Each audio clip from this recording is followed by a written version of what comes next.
विद्यार्थियों, स्वागत करती हूँ आपका प्रिय YouTube channel GK special class में आपका। तो विद्यार्थियों, आज हमारे भारत का क्या चल रहा है, वैदिक काल का आखिरी लास्ट टॉपिक है। आज हमारे वैदिक काल फिनिश हो जाएगा। उत्तर वैदिक काल का आर्थिक जीवन पढ़ रहे हैं, उत्तर वैदिक काल का राजनीतिक जीवन, उत्तर वैदिक काल का सामाजिक जीवन, उत्तर वैदिक काल का धार्मिक जीवन, 3 टॉपिक हमने पढ़ लिए। आज हम क्या पढ़ रहे हैं, उत्तर वैदिक काल का आर्थिक जीवन। उत्तर वैदिक काल का आर्थिक जीवन देखेंगे, फिर हम वैदिक काल में तुलना करेंगे। देखो, उत्तर वैदिक काल के लोगों का प्रमुख व्यवसाय कृषि था। उत्तर वैदिक काल के लोगों का प्रमुख व्यवसाय क्या था? कृषि।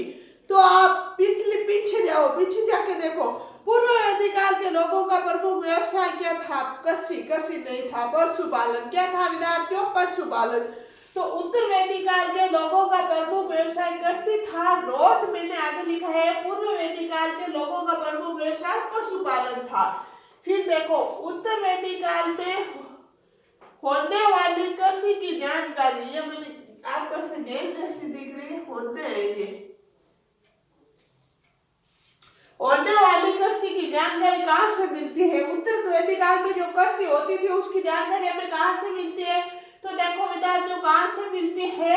ब्राह्मण ग्रंथ। ब्राह्मण ग्रंथ है, ब्राह्मण ग्रंथ लिखा है मैंने, ये ब्राह्मण ग्रंथ है, ग्रंथ में मिलती है। ब्राह्मण ग्रंथ में किसकी जानकारी मिलती है? उत्तर वैदिक काल में होने वाले कृषि की। किसकी विद्यार्थियों? कृषि की। फिर देखो, उत्तर वैदिक काल में सभी अनाजों के लिए दान शब्द का प्रयोग किया जाता है।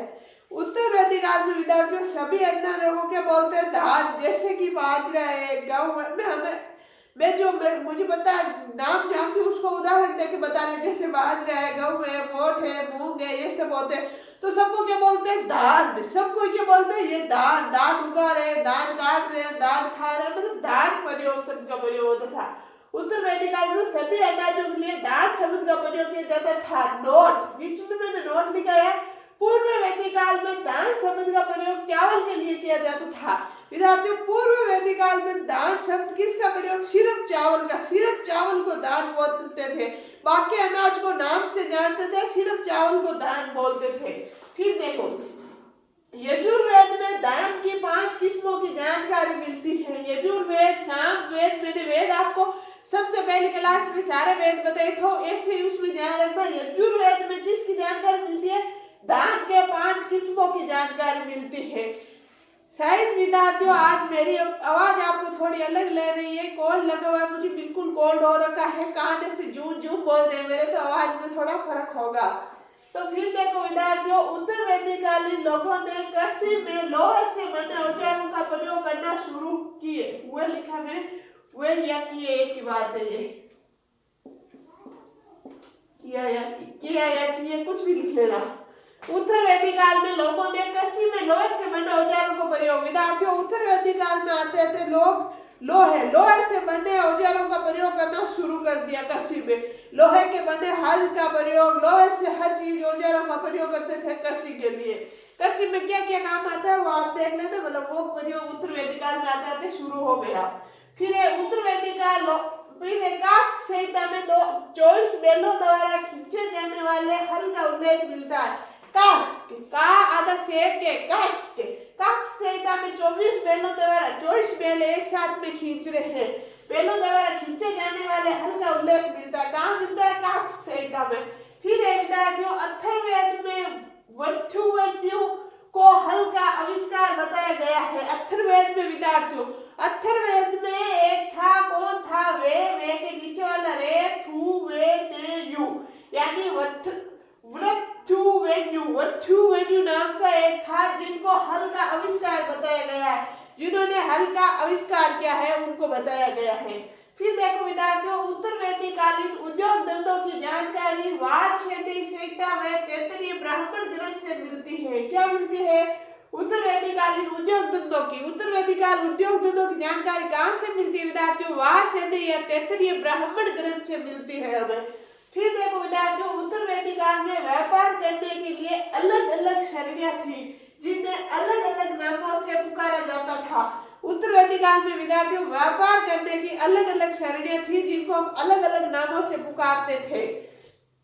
इसमें समझने वाली ज्यादा कुछ है नहीं, मैं सीधा बता रही हूँ, आप बिल्कुल। जहाँ समझाने वाली बात आती है वहां मैं आपको समझाती हूँ, जहाँ समझने का कुछ है ही नहीं, जो मैं लिख रही हूँ वो लिखे आपको याद रखना है तो वो वैसे ही लिखना पड़ेगा आपको।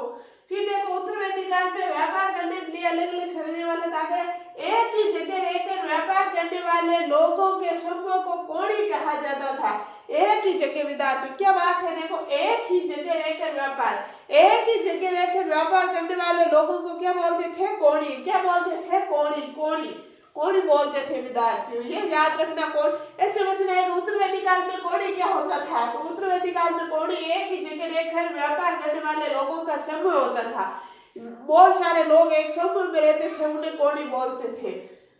फिर देखो नोट, घूमकर व्यापारों को सार्थवाह कहा जाता था। घूमकर यानी घूम घूम के अलग अलग जगह व्यापार, जैसे कि आजकल हमारे एक आता है ना, मतलब जैसे एक गाड़ी आती है आपके गांव में, ये लेने के लिए गाड़ी, मतलब इतना मैंने ध्यान से सुना नहीं, वो कुछ बोलती है आपके गांव में कृपया गाड़ी आई है जिसमें चावल है, जिसमें मतलब वो क्या क्या बेचते हैं अलग अलग गर्मी के विंटर, मतलब क्या क्या होते हैं उसमें, कुछ होते हैं, इतना मैंने सुना नहीं। तो वो वैसे ही घूमकर व्यापार, जो घूम घूम के व्यापार करते हैं, घूमकर व्यापार करते, तो क्या बोलते थे, सार्थवा।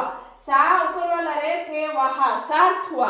तो प्रश्न ऐसे आएगा उत्तर वैदिक काल में सार्थवा क्या होता है। बात जो समझाने वाली मैं बता रही हूँ, क्या प्रश्न आएगा, ये प्रश्न आएगा सीधा, उत्तर वैदिक काल में कोणी किसे कहा जाता है, तो एक ही जगह रह के व्यापार के समूह को कोणी कहते थे। उत्तर वैदिक काल में सार्थवा क्या होता था, उत्तर वैदिक काल में जो घूम घूम के व्यापार करते हैं उन्हें क्या बोलते हैं विद्यार्थियों, सार्थवा। मैं घूम के व्यापार कर रहा हूँ, आप भी मेरे साथ चलोगे क्या, मैं घूम के व्यापार कर रहा हूँ, आप भी मेरे साथ चलोगे क्या, क्या बोलते थे, सार्थवा। ऐसे आपको याद रह जाएगा इससे। उत्तर वैदिक काल में व्यापारियों को वाणिज्य कहा गया तथा व्यापारी संस्थाओं को श्रेष्ठ गण कहा गया। विद्यार्थियों उत्तर वैदिक काल में जो व्यापारी होते थे उन्हें क्या बोलते थे, वाणिज्य। जो व्यापार करते थे उन्हें क्या बोलते थे, वाणिज्य। तथा व्यापारिक संस्था, व्यापारिक जो संस्था होती थी उनको क्या बोलते, श्रेष्ठ या गण कहा गया। सॉरी। उत्तर वैदिक काल में व्यापार वस्तु विनिमय पर आधारित था। विद्यार्थियों उत्तर वैदिक काल में भी व्यापार किस पे आधारित था, वस्तु विनिमय। यह बात आपको मैंने उसी दिन समझी थी। आपके पास 5-6 डस्टर है, मेरे पास 3-4 क्या है, मार्कर है, तो आप मुझे डस्टर दोगे, मैं आपको मार्कर दूंगी। ये क्या होता है, व्यापार वाणिज्य होता है, यानी वस्तु विनिमय होता है। किसी को हम वस्तु देके वस्तु के बदले में जो वस्तु खरीदते हैं वो क्या होता है, वस्तु विनिमय व्यापार होता है। फिर उत्तर वैदिक काल में निष्कर्ष, शतमान, रतिक, पूजा, माप की इकाइयां थी। क्या थी, पूजा माप की इकाइयां, निष्कर्ष थी, शतमान थी, रतिक थी, पूजा थी, ये माप पूजा, मतलब ये इनका नाम है, रतिक, पूजा, ये माप की इकाइयां थी विद्यार्थियों। तो इसका आपने स्क्रीनशॉट ले लो, एक बार आप नोट बना लो, फिर हम आगे चल रहे हैं। चलो लिखो, मैं बोल रही हूँ, आप लिख लो आराम से, लिखो। सबसे पहले लगाना उत्तर वैदिक काल का आर्थिक जीवन। फिर लिखो उत्तर वैदिक काल के लोगों का प्रमुख व्यवसाय कृषि। उत्तर वैदिक काल के लोगों का प्रमुख व्यवसाय क्या था, कृषि। आगे नोट्स लगा के विद्यार्थियों, मैंने आगे लिखा, आप नीचे लिखना, अच्छा सा नोट्स लगा के लिखना। पूर्व वैदिक काल के लोगों का प्रमुख व्यापार पशुपालन। फिर लिखना अगली लाइन, उत्तर वैदिक काल में होने वाली कृषि की जानकारी किससे मिलती है, ब्राह्मण ग्रंथ से मिलती है, ब्राह्मण ग्रंथ से। फिर लिखना अगली लाइन, उत्तर वैदिक काल में सभी अनाजों के लिए दान शब्द का प्रयोग किया गया था। क्या लिखना है, उत्तर वैदिक काल में सभी अनाजों के लिए दान शब्द का प्रयोग किया गया। फिर नोट्स लगाना विद्यार्थियों, लिखना पूर्व वैदिक काल में दान शब्द का प्रयोग चावल के लिए किया जाता था। फिर अगली लाइन में लिखना, यजुर्वेद में दान की 5 किस्मों की जानकारी मिलती है। अगली लाइन में लिखना, उत्तर वैदिक कालीन लोगों ने कृषि में लोहे से बने औजारों का प्रयोग करना शुरू किया। अगली लाइन में लिखना, काक्ष संहिता में 24 बैलों द्वारा खींचे जाने वाले हल का उल्लेख मिलता है। फिर अगली लाइन में लिखना, अथर्ववेद में मृत्यु को हल का आविष्कार बताया गया। फिर अगली लाइन में लिखना, उत्तर वैदिक कालीन उद्योग धंधों की जानकारी वासनिक संहिता में तैत्तिरीय ब्राह्मण ग्रंथ से मिलती है। फिर अगली लाइन में लिखना, उत्तर वैदिक काल में व्यापार करने के लिए अलग आगे देखो विद्यार्थियों, क्या कहाँ तक लिखा हमने, सही ध्यान तक लिखा। उत्तर वैदिक कालीन उद्योग धंधों की जानकारी वासनी सहित वे तैत्तिरीय ब्राह्मण ग्रंथ से मिलती है। फिर इस लाइन से लिखना, उत्तर वैदिक काल में व्यापार करने के लिए अलग अलग सरणियां थी जिन्हें अलग अलग नामों से पुकारा जाता था। फिर लिखना, एक ही जगह रहकर व्यापार करने वाले लोगों के समूह को कोढ़ी कहा गया। फिर अगले लाइन में नोट्स लगाना और लिखना, घूमकर व्यापारियों को सार्थवा कहा जाता था। फिर अगली लाइन में लिखना, उत्तर वैदिक काल में व्यापारियों को वाणिज्य कहा गया तथा व्यापारी संस्थाओं को श्रेष्ठ गण कहा गया। फिर अगली लाइन में लिखना, उत्तर वैदिक काल में व्यापार वस्तु विनिमय पर आधारित था। फिर अगली लाइन में लिखना, उत्तर वैदिक काल में निष्कर्ष शतमान रति पूजा माप की इकाइयां थी। तो विद्यार्थियों, ये था हमारे उत्तर वैदिक काल का आर्थिक जीवन। हमने क्या पढ़ा था विद्यार्थियों, वैदिक काल पढ़ रहे, जिसमें हमने 4 वेद पढ़े थे। हमने सब वेद की पूरी डिटेल्स लिखी थी। फिर हमने 2 प्रकार लिखे थे, पूर्व वैदिक काल, उत्तर वैदिक काल। फिर हमने पूर्व वैदिक काल लिया था, जिनमें पूर्व वैदिक काल का राजनीतिक जीवन, पूर्व वैदिक काल का सामाजिक जीवन, पूर्व वैदिक काल का धार्मिक जीवन, पूर्व वैदिक काल का आर्थिक जीवन। फिर हमने लिया था उत्तर वैदिक काल, उत्तर वैदिक काल का राजनीतिक जीवन, उत्तर वैदिक काल का सामाजिक जीवन, उत्तर वैदिक काल का धार्मिक जीवन, उत्तर वैदिक काल का राजनीतिक जीवन। ये बात मैं बीच में इसलिए समझा रही हूँ विद्यार्थियों, हम टॉपिक पढ़ रहे हैं, पता नहीं कुछ कोचिंग मैं सबके नहीं बोल रही हूँ। जहाँ मैंने पहले कोचिंग की थी मैं बता रही हूँ, ऐसे मतलब खाटा खिचड़ा कर देते हैं, पता ही नहीं चलता ये पूर्व वैदिक काल, उत्तर वैदिक काल, राजनीतिक, आर्थिक, सामाजिक क्या जीवन है, कुछ पता ही नहीं चलता। इसलिए मैं एक एक लाइन आपको स्पष्ट बता के समझा के बता रही हूँ। अब ये लिखेंगे, अब ये पढ़ेंगे, अब ये लिखेंगे, अब ये पढ़ेंगे। तो विद्यार्थियों, आपने लिखना होगा उत्तर वैदिक काल का आर्थिक जीवन। अब हम क्या पढ़ेंगे आगे, मैं लिख रही हूँ दोनों में तुलना।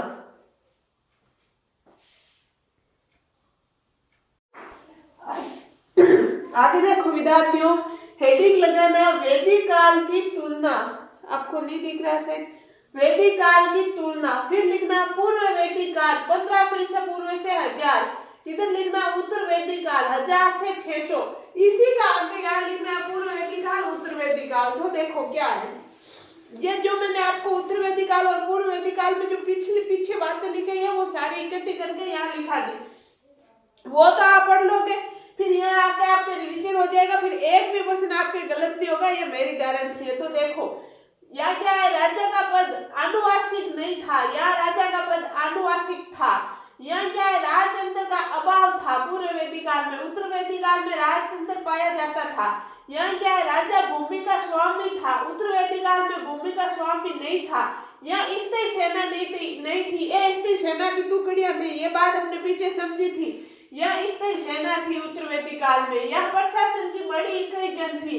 यह जनपद था। यह जनता सहजता से राजा को भेंट देती थी। यह अनिवार्य कर था, यानी कि पूर्व वैदिक काल में जो कृषि करती थी जनता, अपनी खुद की इच्छा से राजा को कुछ भेंट देती थी, मतलब कर नहीं था उनपे। और उत्तर वैदिक काल में कर अनिवार्य हो गया था। फिर राजतत्व का वैव्य सियाहत का अभाव था यहाँ पूर्व वैदिक काल में। यहाँ राजतत्व का दैवीय सियासत था।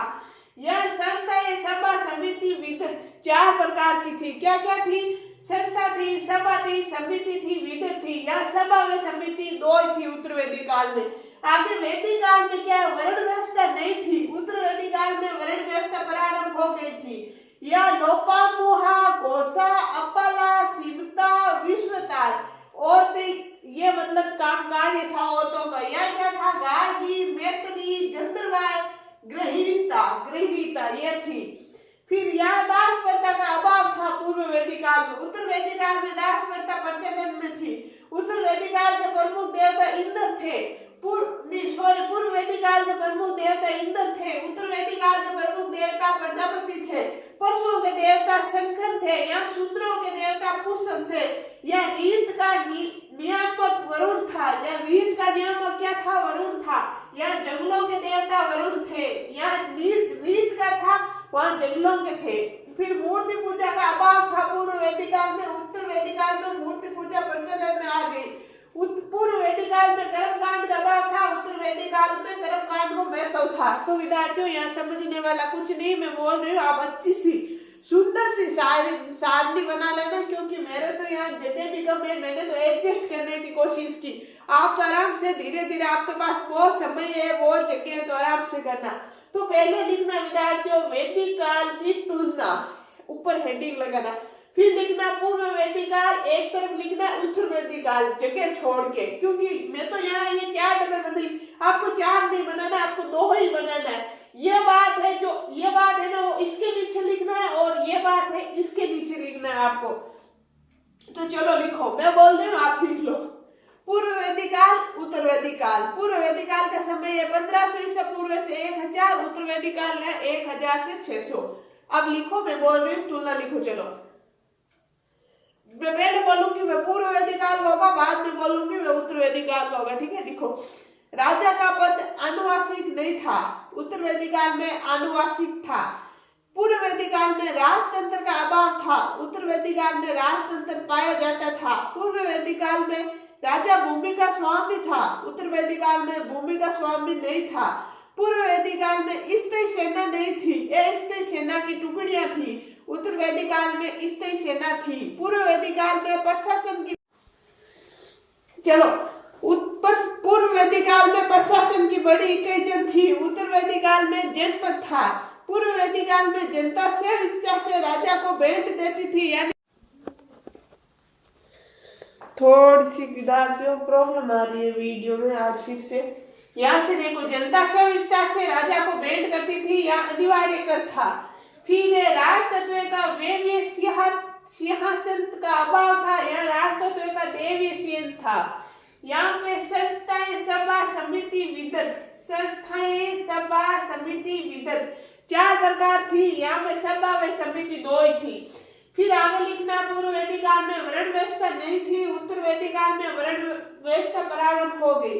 फिर आगे लिखना विद्यार्थियों, लोपामुहा, घोषा, अपला, सिमता, विश्वतार, ये थी औरतों, मतलब औरतों का कार्य। यहाँ लिखना गार्गी, मैत्री, गंधर्वा, गृहिणीता, ये थी औरतें। फिर लिखना इधर पूर्व वैदिक काल में दास प्रथा का अभाव था, उत्तर वैदिक काल में दास प्रथा प्रचलन में आ गई। फिर पूर्व वैदिक काल में प्रमुख देवता इंद्र, उत्तर वैदिक काल के प्रमुख देवता प्रजापति। फिर पूर्व वैदिक काल के पशुओं का देवता शंखन, उत्तर वैदिक काल में शूद्रों के देवता पुष्कर। फिर रीत का नियामक देवता वरुण, जंगलों के देवता वरुण, उत्तर वैदिक काल में। फिर मूर्ति पूजा का अभाव था पूर्व वैदिक काल में, उत्तर वैदिक काल में मूर्ति पूजा प्रचलन में थी। पूर्व वैदिक काल में कर्मकांड का अभाव था, उत्तर। तो विद्यार्थियों, वीडियो में प्रॉब्लम आ रही है, इससे